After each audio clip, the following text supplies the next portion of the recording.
Allez, on y va tout de suite pour le premier point actu hardware de la semaine. Aujourd'hui, lundi 15 mars 2021. Les habitudes du lundi, on va commencer avec les prix des cartes graphiques. Spoiler alert, il n'y en a toujours pas. Les prix des processeurs, il y en a, c'est déjà bien. Les prix de la RAM et des SSD. Les habitudes du lundi. On continuera avec les habitudes du lundi et le top 10 des ventes Steam de la semaine passée. Des petits nouveaux. Ensuite, on parlera d'un grand monsieur qui a inventé l'Internet, en tout cas il y a participé, qui s'est prononcé sur l'accès à l'Internet haut débit. C'est très intéressant. C'est très utopique aussi, mais c'est très intéressant. On va parler ensuite de choses bien plus terre à terre avec Qualcomm. Qualcomm, grosse boîte, je ne sais pas si vous connaissez, on va les présenter si vous ne connaissez pas, qui a des problèmes. Des problèmes de quoi? De pénurie de puces, hein, comme beaucoup. Sauf que là, ça commence à être très compliqué. Et en plus, eux, ils mettent en place des trucs qui sont totalement dans notre présent et en expansion à vitesse grand V dans le monde. La 5G, donc c'est pas cool. C'est pas cool, clairement, la 5G, il va peut-être falloir attendre un petit peu. On parlera ensuite du futur chez Seagate avec des disques durs. Oui, oui, oui, vous entendez bien, des disques durs. Et non, ce n'est pas le passé, c'est aussi le futur, vous verrez. C'est ce qu'on nous annonce. Attends, on reste un peu sceptique, mais on nous annonce. On parlera ensuite d'un petit processeur AMD Ryzen 5 dernière génération, mais contrairement à ce qui est déjà sorti, lui embarque une partie graphique intégrée, ce qui n'est pas le cas sur aucun des processeurs Ryzen 5000 sortis à l'heure actuelle. On voit ce que ça donne. Ne vous attendez pas à des performances incroyables en jeu, ça reste une partie graphique intégrée, mais ça a du potentiel. On finira avec les cartes graphiques. Les cartes graphiques toujours très peu disponibles. Il y a eu un petit lâcher de stock ce matin avec quelques exemplaires d'un modèle qui était très très cher et qui s'est vendu pourtant. Ça me fait vraiment mal de voir ça. Encore plus de voir que c'est plus disponible quelques heures après, vu les prix. Mais malheureusement, ça se vend à des prix indécents, donc pourquoi ils continueraient pas à mettre des prix indécents? Bah, ils n'ont aucune raison. On finira du coup avec une news sur le bridage des 3060. On va en parler vite fait. Moi je sais plus, hein, la semaine dernière j'en ai parlé et j'ai dû dire le contraire le jour suivant. Donc tout est à prendre avec des pincettes, mais là il y a eu plein de trucs qui sont sortis, donc ça a l'air assez solide. Apparemment c'est fini, hein. Le bridage n'a pas tenu très longtemps. Ils ont déjà trouvé 1 milliard de moyens d'outrepasser ce petit blocage préinstallé par Nvidia. On savait que ça allait pas tenir, on savait juste pas combien de temps ça allait durer. Pas vraiment très longtemps. Pas très très solide alors que ça avait été dit inattaquable, inaliénable, tout ce que vous voulez de la part de Nvidia. On savait que c'était pas possible, mais pas très costaud non plus. Et on finira avec une petite rumeur d'une marque de refroidissement principalement qui pourrait se lancer dans les écrans. Ça reste une rumeur. Mais je vous avoue que j'espère, j'aime bien la marque, donc j'aimerais bien savoir ce qu'ils peuvent donner dans un autre secteur. On va commencer avec, pas toujours la partie la plus drôle, les prix, les cartes graphiques, très très rapidement. Plutôt une hausse généralisée, des modèles qui ont atteint des prix vraiment exorbitants, indécents. Trouvez le qualificatif qui vous plaît et mettez-le derrière. Mais de toute façon, il n'y en a pas. Tout modèle fait pour du gaming, même pas récent, même pas dernière génération, qui sort, ne tient pas plus que quelques dizaines de minutes, grand maximum, même pour des modèles qui sont parfois à des prix dépassant les 2000 euros. Donc voilà, la plupart des gens ne mettent même pas 2000 euros dans leur PC. Il y a des gens qui mettent plus de 2000 euros dans leur carte graphique. Ça ne tient pas. Donc c'est vraiment très compliqué. Mais ne désespérez pas. Si vous êtes prêt à mettre beaucoup d'argent dans votre carte graphique, vous pourrez en avoir une. Vous l'aurez à un prix cher, mais vous pourrez l'avoir. Il y a quand même des restocks réguliers. Le meilleur moyen d'avoir une carte graphique à l'heure actuelle reste d'acheter un PC tout monté. Et là, vous avez des chances d'avoir accès aux cartes graphiques, même dernière génération, les RTX 3000 tant recherchés. Et si vous n'avez pas trop les moyens, vaut mieux attendre, hein. Clairement, on va parler d'un modèle qui a été disponible aujourd'hui quelques minutes, qui se vend à 2 fois le prix du modèle équivalent en Founders Edition, la carte qui a été tarifée et vendue par Nvidia, donc à un prix normal. Modèle custom est 2 fois plus cher. Donc faut avoir les moyens. Faut avoir les moyens si on veut s'acheter une carte graphique, peu importe le modèle, même les cartes graphiques qui sont censées être accessibles ne le sont plus. On continue avec quelque chose qui est mieux, qui se porte bien mieux, les processeurs, même si AMD a toujours pas les stocks aussi imposants qu'il devrait avoir, mais AMD est dans la grosse sauce au niveau de la production. Et déjà avoir des processeurs disponibles, je pense que ça les contente au plus haut point. On va commencer par parler d'Intel qui, eux, continuent de baisser les prix. Ils vont sortir très bientôt leur 11e génération qui est pas si attendue que ça. Mais on commence à en parler beaucoup et ça va très bientôt sortir. Du coup, forcément, quand on a du stock, on baisse sur les générations précédentes pour faire diminuer les stocks et pour faire rentrer dans les entrepôts les nouvelles générations. Ici, la 9e génération de processeurs Intel à des prix vraiment très bas. On commence par le i5 9600K qui tombe sous les 200 euros et qui se retrouve à 188 euros, ce qui est plutôt très sympa. À ce prix-là, c'est plutôt très sympa. On a le i7, lui aussi très sympa, le 9700K qui perd 25 euros et qui se retrouve à 215.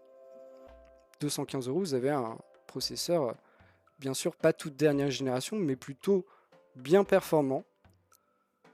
Un prix tout de même accessible. Même le i9 reçoit une petite baisse. Le i9 9900K, il perd 13 euros, il se retrouve à 270 euros. Plutôt sympa. La 10e génération baisse aussi un peu, mais moins forcément. C'est encore à l'heure actuelle la dernière génération. On a le i5 le plus accessible, le 10400F, qui perd 11 euros et qui se retrouve au prix le plus bas depuis qu'il est sorti, c'est-à-dire 140 euros. Pour le coup, c'est vrai que c'est pas cher, 140 euros. Ce prix-là, vous n'avez pas de partie graphique intégrée, mais vous avez un processeur très correct pour un prix défiant toute concurrence. Et si vous voulez quelque chose de plus costaud, vous avez le i7, le 10700K, qui perd 6 euros et qui se retrouve à 330 euros. Alors oui, c'est plus cher, mais on est sur une gamme bien au-dessus. Voilà, des temps plutôt sympas pour acheter des processeurs Intel. Chez AMD, c'est un peu moins sympa, mais on a quand même quelques baisses. On a les Ryzen 3000 qui baissent légèrement. Le Ryzen 5 qui perd 9 euros et qui se retrouve à 292. Et aussi le haut de gamme, le Ryzen 9 3900X qui perd 14 euros et qui se retrouve à 445 euros. Ce qui est pas mal. On a aussi le Ryzen 9 3950X qui est vraiment un monstre, qui lui perd 4 euros. Ça va pas beaucoup changer son prix, parce qu'il coûte tout de même 750 euros. Il est très cher. Il est aussi ultra performant et clairement pas destiné à tout le monde. Mais voilà, 4 euros en moins, ça va pas changer grand chose. Et sur les dernières générations, on a aussi un moins 4 € sur le Ryzen 5 5600X qui se retrouve à 372 €. Ça reste plutôt très cher, même s'il sera plutôt bien performant ce processeur. 372 €, ça reste pas très accessible. Pour un processeur qui a 6 cœurs, sera un peu léger. Salut Crowfish. Donc voilà, les processeurs, ça va, ça se porte pas mal. AMD a toujours un peu de mal à vraiment assurer ses stocks, et c'est pour ça que ses prix sont toujours aussi élevés, alors que les Ryzen 3000 devraient vraiment baisser petit à petit. Ça a du mal, vu que les Ryzen 5000 sont encore que sporadiquement présents dans les stocks. On n'est pas vraiment en rupture, mais on n'est pas sur la récupération des prix normal. Ça veut dire qu'on n'est pas sûr dans le futur de garder ces stocks. Donc AMD toujours dans la sauce, c'est pas vraiment étonnant. En même temps, ils gèrent beaucoup de trucs en même temps, contrairement à Nvidia qui eux ont seulement leur carte graphique en tête. AMD, ils sont un peu sur tous les fronts en ce moment, ce qui est compliqué. On continue avec la RAM. Cette semaine, ça va être intéressant. On a eu plusieurs semaines de frayeur, notamment la semaine dernière. Ici, on a des baisses en masse. Enfin, pas vraiment en masse, mais sur 10 références, on a 5 baisses. On commence à respirer. Ça fait peur. Comme les cartes graphiques, du jour au lendemain, on peut avoir de moins en moins de stock, des prix qui explosent et aller jusqu'à une non-disponibilité en masse. Ça peut se passer.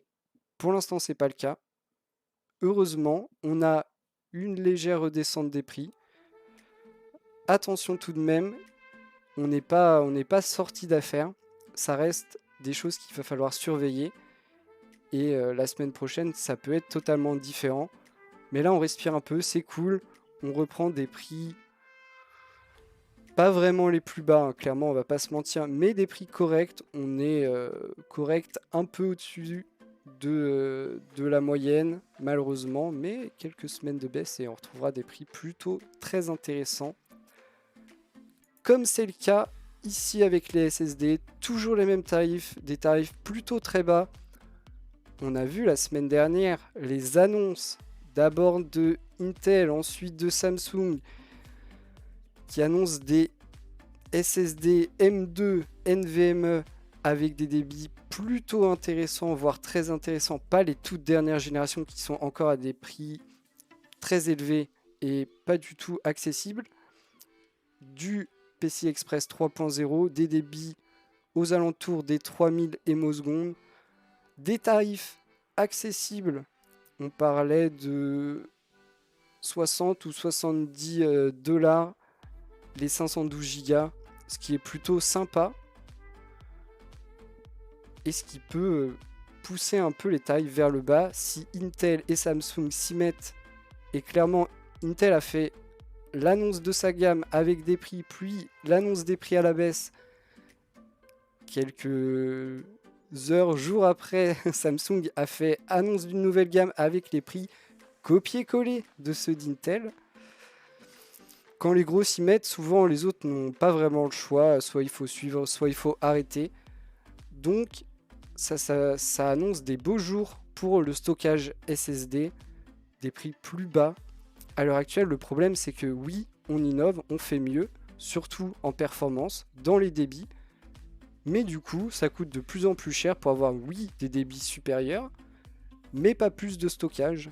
Et par contre, le poids des jeux, des logiciels, des photos, des vidéos, tout ça augmente petit à petit parce qu'on va chercher de plus en plus de résolution, de plus en plus d'images, tout ça. On va chercher des résolutions comme la 4K par exemple, où là tout devient infiniment lourd et du coup on n'a plus la place. C'est aussi important que on ait des SSD performants et grands pour permettre une utilisation vraiment avec tout ce qu'il faut pour utiliser les dernières technologies. Si vous traitez des images 4K et que vous avez seulement 512 Go, vous pouvez vite les remplir, je vous garantis. Donc c'est bien, les SSD, on a des bons prix. Si vous devez acheter des SSD, allez-y. Franchement, on a des prix vraiment très bas. Suffit qu'il y ait une petite promo et là, c'est la régalade infinie. Donc allez-y, au moins vous pouvez acheter les SSD, contrairement aux cartes graphiques. On continue avec du jeu vidéo et le top 10 des ventes Steam de la semaine passée. Alors, bim, voici le top 10. Valheim, toujours numéro 1. Ça va, ça bouge pas, ça cartonne toujours autant. Les gens se sont appropriés le jeu, ça joue beaucoup, seul, en groupe. Ça se diffuse bien, que ce soit sur YouTube ou Twitch. Donc ça plaît beaucoup, ça continue à bien se vendre. Et en plus, les gens se disent que c'est un early access, donc il y a potentiellement du contenu qui arrivera petit à petit. Et ça, c'est quand même pas mal quand vous achetez un jeu et que vous vous dites que voilà, il va continuer à évoluer, ça régale. On a le deuxième au classement, Forza Horizon 4. On peut trouver ça étonnant de le voir ici apparaître comme ça. Mais en fait, il vient juste d'arriver sur Steam. Donc voilà, ça, Forza Horizon 4, pas de problème, on sait que ça marche. Un jeu qui est disponible dans le Xbox Game Pass, qui vient d'arriver sur la plateforme Steam et qui est directement sa semaine d'arrivée dans le top 10 des ventes. Donc voilà, on sait toujours que ça marche très bien. Et on finit avec Loop Hero, qui est un petit jeu, j'ai vu pas mal de streams dessus. Petit jeu indépendant, je crois, qui est plutôt sympa et qui est aussi vient de sortir. C'est plutôt cool que ça il se glisse comme ça à 3e marche du podium. Ensuite, dans la suite du top 10, on a le Valve Index VR Kit qui est toujours là. On a encore Forza Horizon 4, bug ou alors autre version. C'est possible aussi. Je sais pas s'il y a plusieurs versions de Forza Horizon 4. Le jeu Tale of Immortal qui est toujours là. Alors que c'est encore une fois un jeu que pour les Chinois et uniquement disponible en chinois. C'est pas ou alors pour les gens qui savent lire le chinois. Mais sinon, c'est quand même assez fou qu'il reste toutes ces semaines d'affilée dans le top, alors qu'il est vraiment juste pour une toute partie du monde. Ils sont beaucoup, je sais, mais ça reste une petite partie du monde. Yo Kid Cash. On a toujours CSGO, toujours là, qui reste dans le top du classement grâce aux microtransactions, bien sûr. Middle-earth Shadow of War Definitive Edition qui était en promo, je crois. Et ensuite Stronghold Warlords. Ça, je sais pas. Je sais pas si ça vient de sortir ou si c'est en promo. Je ne connais pas du tout, j'avoue. Et Metro Exodus Gold Edition. Peut-être suite à l'offre où Steam offrait un Metro. Pas Exodus, un autre, je crois. Peut-être que les gens ont eu envie de l'acheter. Peut-être aussi une promo. J'avoue que les promos, ça fausse un peu tout. Vu que, encore une fois, ce classement n'est pas un nombre de titres vendus. Ils n'ont pas vendu plus de Valheim que de Forza Horizon 4. C'est juste Valheim a généré plus d'argent que Forza Horizon 4. Et c'est pour ça que CSGO est toujours là. Parce que CSGO génère énormément d'argent grâce aux microtransactions en permanence. Peu importe, pas vraiment dépendant des sorties, des mises à jour. Il y a toujours un public qui joue à CSGO et qui dépense de l'argent dans le workshop, non, c'est pas ça. Ça fait longtemps que j'ai pas joué à CS. Du coup, c'est qu'une histoire de revenus générés et pas de nombre de titres vendus. On continue avec un grand monsieur qui a pris la parole. Par rapport à Internet, chose qu'il connaît bien vu qu'il a contribué à l'inventer. C'est monsieur Tim Berners-Lee. qui a fait un grand discours, voilà, pour fêter un anniversaire d'Internet, peut-être. J'ai plus cette info pas très intéressante. En tout cas, lui, ce qu'il a dit, et j'ai trouvé ça très beau, mais aussi très utopique. Il a dit que l'accès à Internet devrait être un droit fondamental. Quand il parle de l'accès à Internet, il parle du haut débit, hein, pas de l'Internet 3G où on a le temps d'aller prendre un café entre chaque chargement de page Internet. Il parle du haut débit. Un droit fondamental, ça veut dire que tout le monde doit y avoir accès, peu importe qui vous êtes, pas de distinction. C'est très beau, très compliqué, surtout à l'heure où dans le monde entier ce sont des entreprises privées qui fournissent un accès à Internet contre de l'argent par abonnement. Donc voilà, hein, clairement, et encore, nous en tant que Français, on est plutôt bien placé, on a plutôt de la chance, on n'a pas le meilleur Internet du monde, ça certes, mais on a un accès à l'Internet qui n'est pas si cher que ça, comparé à certains pays. Prenez les États-Unis par exemple, les prix des abonnements Internet sont bien plus élevés que chez nous. Donc on n'est pas les plus à plaindre ici. On a quand même de la chance, on a un accès à un Internet qui est relativement accessible, que ce soit en termes de matériel. La plupart des gens en France ont accès à Internet, même si je sais qu'il existe encore des endroits où on n'a pas Internet, ou même encore plus d'endroits où l'Internet présent est à un débit tellement bas que personne n'a envie de l'utiliser parce que c'est énervant. Je sais. Sachez qu'il y a tout de même pire. À l'heure actuelle, c'est l'UNICEF qui nous dit ça. Il nous dit qu'il y a 2,2 milliards de jeunes, donc juste dans la catégorie 15-24 ans, qui n'ont pas accès à cet Internet. Ce qui est quand même beaucoup, 2,2 milliards dans le monde. Bien sûr, il y a des territoires qui sont... C'est réparti très inégalement, vous imaginez bien. Mais ça représente un tiers de la population, 15-24 ans. Donc c'est quand même beaucoup. Ça pose des problèmes et des questions, bien sûr. Là où nous, aujourd'hui, on se voit incapable, et je parle pour moi, mais j'imagine que je parle que pour moi, pas que pour moi, on se voit incapable de imaginer ne plus avoir Internet pendant longtemps. Certains n'y ont pas accès. Pensez-y. La France a toujours dans l'idée d'améliorer son réseau, bien sûr. Ils ont lâché des petites bombes qui ne seront probablement pas respectées. En tout cas, je l'imagine mal. Ils ont annoncé que la fibre optique serait un service universel d'ici 2025. Service universel, il faut comprendre, un service auquel n'importe qui peut souscrire. Attention, pas gratuit. Hein. Pas gratuit.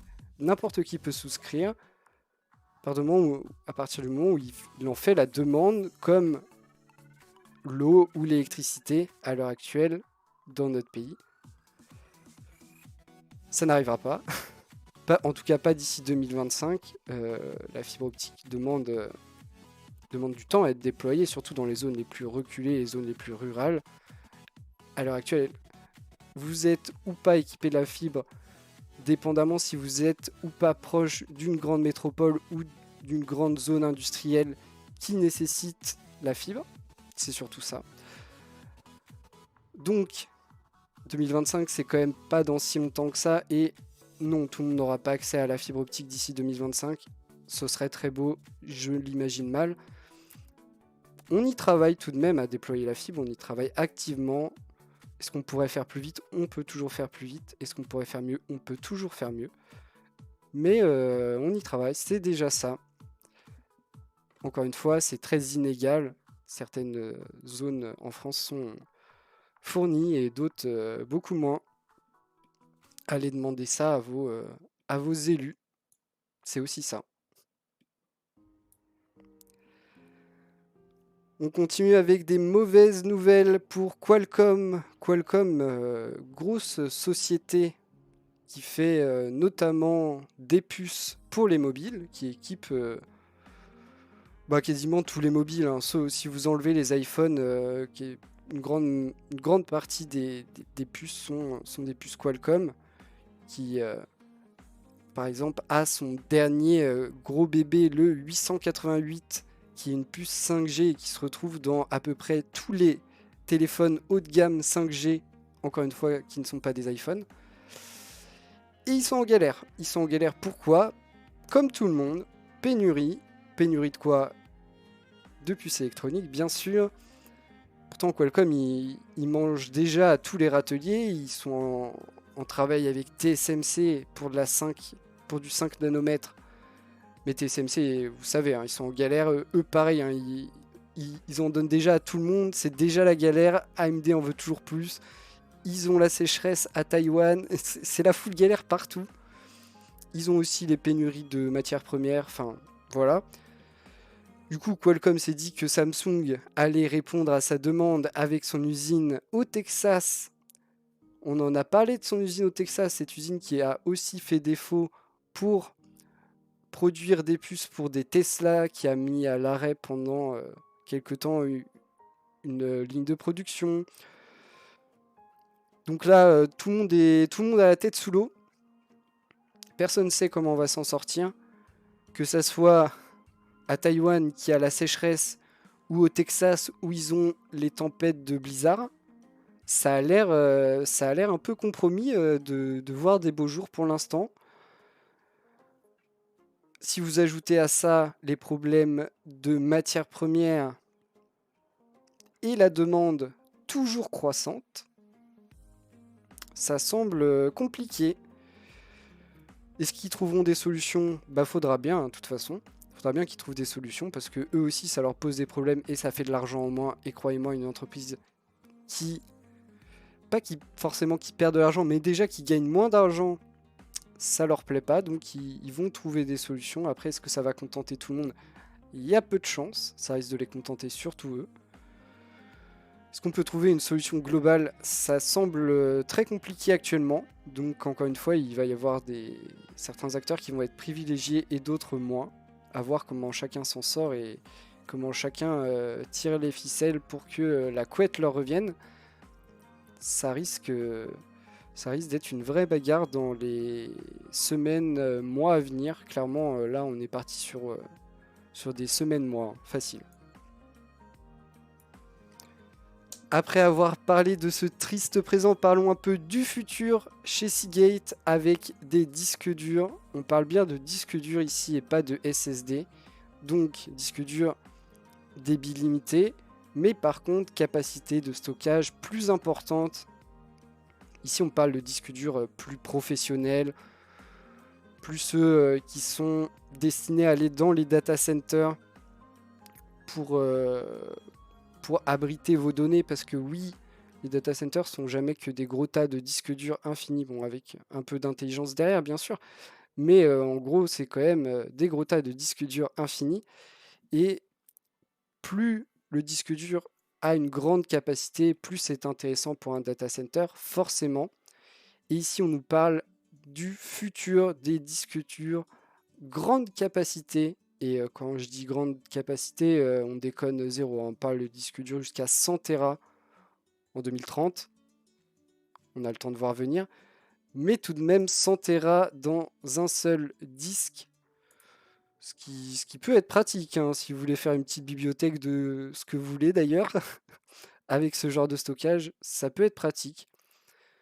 Il faut savoir qu'ils utilisent une technologie novatrice qui s'appelle la technologie Hammer. Hammer pour Heat Assisted Magnetic Recording, donc enregistrement magnétique assisté par la chaleur. Le principe est pas du tout simple. Je vais essayer de vous l'expliquer avec quelques mots, mais ça reste plutôt compliqué. En gros, l'histoire est d'aller chauffer les endroits où on va inscrire les données. Bien sûr, c'est un endroit tout petit, donc on va le chauffer avec un laser parce que ça mesure seulement quelques dizaines de nanomètres. Donc vous voyez un peu la complexité du machin. Pour pouvoir ensuite modifier les endroits qui ont été chauffés sans que tout le reste n'ait besoin d'être retouché et ne soit impacté. Donc ça permet d'avoir une plus grande densité de stockage par disque. Ça, c'est le principe. Ça reste très compliqué, mais en gros, l'idée, et c'est l'intérêt, c'est de pouvoir avoir des disques vraiment de plus en plus gros, mieux que ce qu'on fait aujourd'hui. Aujourd'hui, on gagne en gros 2 voire 4 Tera entre chaque génération de disques. 4 Tera vraiment sur les meilleures générations. Ici, on nous promet de gagner plutôt des 6, 12, voire plus entre chaque génération. Et c'est pour ça qu'on nous promet des disques jusqu'à 100 Tera en 2030. Bien sûr, en termes de prix, ce ne sera pas accessible. On est sur des disques plus professionnels et plus destinés à des data centers qui, eux, s'en fichent un peu de payer cher un disque. Ils ne sont pas dans le même monde que vous. Mais on nous dit aussi, et ça c'est intéressant, que les premiers modèles qui utilisent cette technologie vont sortir cette année et vont déjà disposer de 20 Tera. Ce qui est déjà significatif, tout de même, 20 Tera. 20 Tera dans un seul disque. Imaginez le nombre de disques que vous pouvez mettre dans votre PC et multiplier par 20 Tera, vous verrez que ça fait beaucoup. Ça va permettre aussi de roder la technologie et d'en faire les premiers essais. On nous annonce des débits toujours aussi intéressants. On nous annonce aussi d'autres pistes pour potentiellement améliorer ou au moins stabiliser les débits.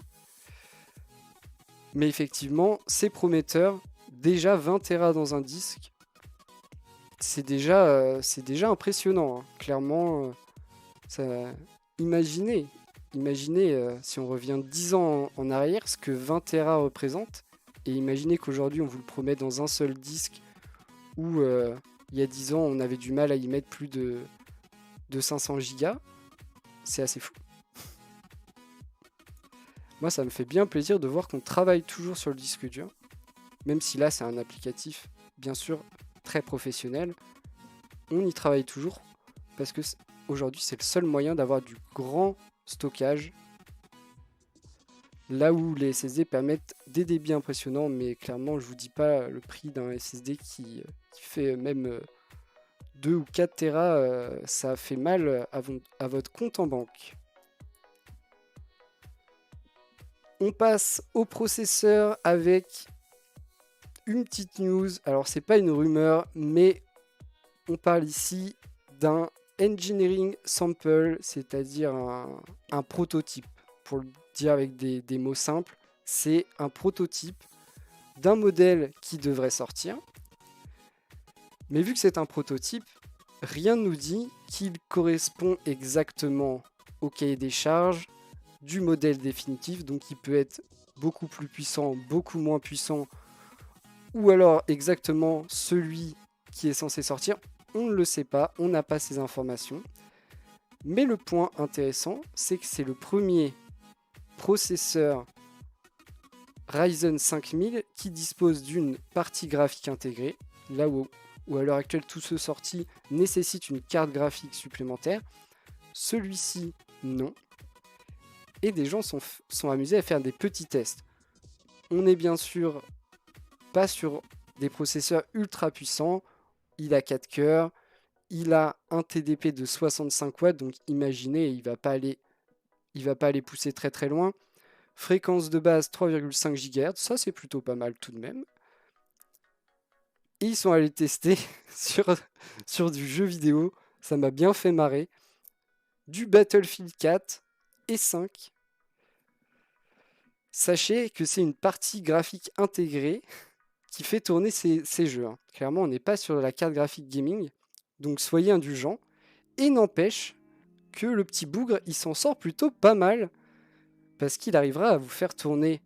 On est en Full HD, hein, 1080p, on va pas aller au-dessus. Mais il vous fait tourner BF4 en graphique bas à 95 images par seconde en moyenne, ce qui est assez incroyable. Et même si vous allez chercher Battlefield 5 en élevé, il atteint presque les 30 images par seconde, il est à 29. Ça reste une partie graphique intégrée, mais en vrai, je suis assez surpris. Je trouve que c'est pas si mal que ça. Ça reste à prendre avec des énormes pincettes, vu que c'est un prototype et qu'il peut ne pas du tout répondre aux caractéristiques définitives de ce modèle qui est censé être le Ryzen 5 5300G. Mais en vrai, c'est plutôt costaud. Je trouve ça vraiment plutôt costaud. Après, il faut voir bien sûr le prix de vente de ce processeur, mais à 4 cœurs, il devrait être accessible. Et ce genre de performance, vraiment, ok, ça fait pas rêver grand monde, mais pour des gens qui ont un usage gaming très basique, avec des jeux nécessitant très peu de puissance, ça fera très bien le taf, on le voit ici. Parce que Battlefield, c'est quand même un jeu qui nécessite tout de même certaines ressources pour le faire tourner, hein. On n'est pas sur le jeu très lambda. Donc je suis plutôt impressionné. Encore une fois, c'est à prendre avec des pincettes. On ne sait pas ce que sera le produit final. Mais je trouve ça sympa. Et effectivement, il n'y en a toujours pas de sortie. Et ça, il faudrait, mais on sait. J'ai dû le dire au moins 15 fois déjà. AMD, ils sont déjà dans la sauce. Peut-être que multiplier les références, c'est pas toujours une bonne solution. Petite news, carte graphique, on commence avec cette news qui va aller très très vite. Il y a eu, ce n'est plus le cas, des RTX 3070 de la marque Gigabyte, modèle Aorus Master, de disponibles aujourd'hui. Sûrement pas beaucoup. Un tarif exorbitant de 1000 euros, 999,99, donc 1000 euros. A noter que la RTX 3070 Founders Edition a été vendue au prix a été annoncée au prix de 500 euros, même si certains les ont vendus plus cher. À la base, c'était 500 euros. Imaginez la custom qui vaut 2 fois le prix de la Founders Edition.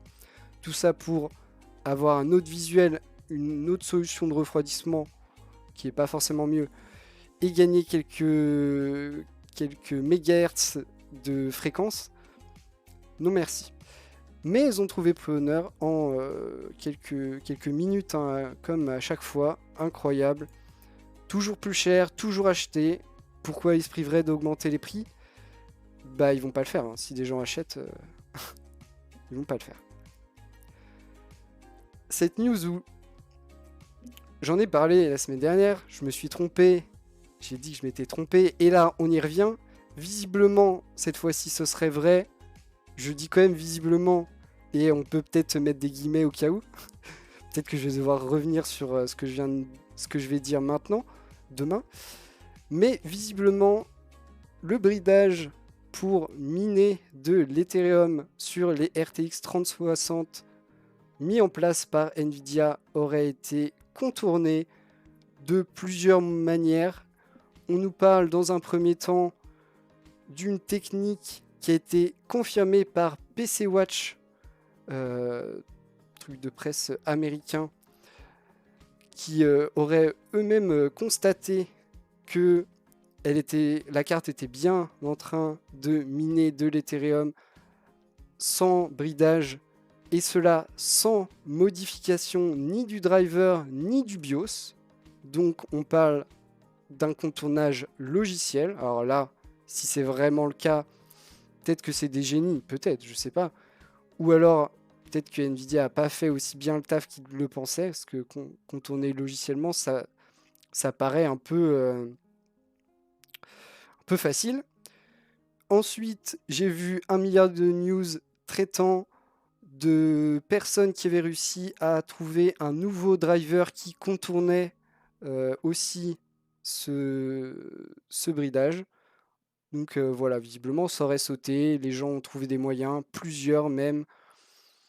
Donc les mineurs de crypto-monnaies vont recommencer à vouloir acheter toutes les cartes.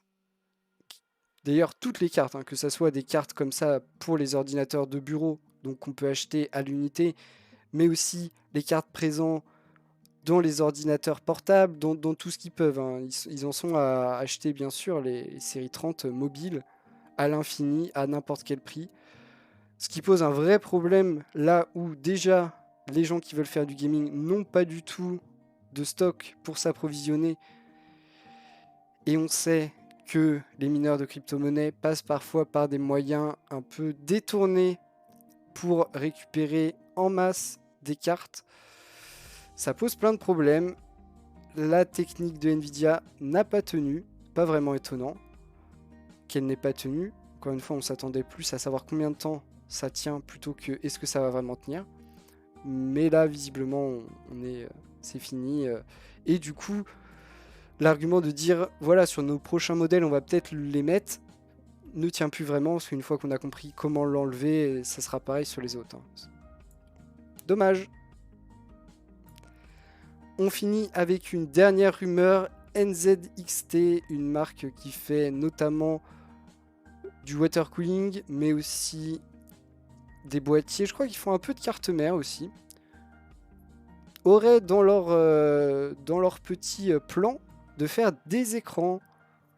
C'est une rumeur parce que ça aurait été déniché dans le code de leur logiciel de gestion CAM. Disons qu'il y aurait comme quoi il y aurait probablement des écrans qui marcheront avec CAM et tout. On n'en sait pas plus. Je trouve ça intéressant. Même si c'est un milieu compliqué. Clairement, aujourd'hui, il y a beaucoup de marques qui font des écrans.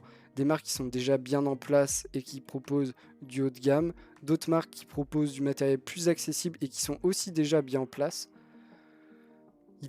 Ça peut être compliqué de trouver un angle d'attaque et un public cible, là où il y a déjà beaucoup de gens. Mais NZXT est déjà une marque reconnue pour d'autres trucs et peut amener une fanbase acquis grâce à leur boîtier ou leur solution de refroidissement. Là-dessus, s'ils font du bon matériel, pourquoi pas. Et en vrai, moi je suis pour, j'aime bien la marque. Je suis pour la concurrence, en général ça apporte que du bon aux consommateurs, donc s'ils veulent faire des écrans, allez-y, je serais ravi de donner mon avis sur ce qu'ils produisent. Et encore une fois, j'aime bien NZXT, même si on peut dire qu'en termes de produits actuellement, ils sont pas du tout, mais alors pas du tout sur du matériel accessible, ils sont plus dans le haut de gamme, voire très haut de gamme, voire matériel pas du tout accessible et très très cher. Mais bon, on verra ce qu'ils font sur des écrans. Encore une fois, il va falloir trouver sa place et se faire un peu sa place même. Voilà qui conclut notre point Actu Hardware, le premier de la semaine. J'espère que vous avez apprécié, que vous avez passé un bon moment. Comme d'habitude, vous pouvez faire des retours, je lis tout et je réponds à tout avec grand plaisir. Et on se retrouvera demain pour la suite de l'actualité hardware. Merci d'avoir regardé.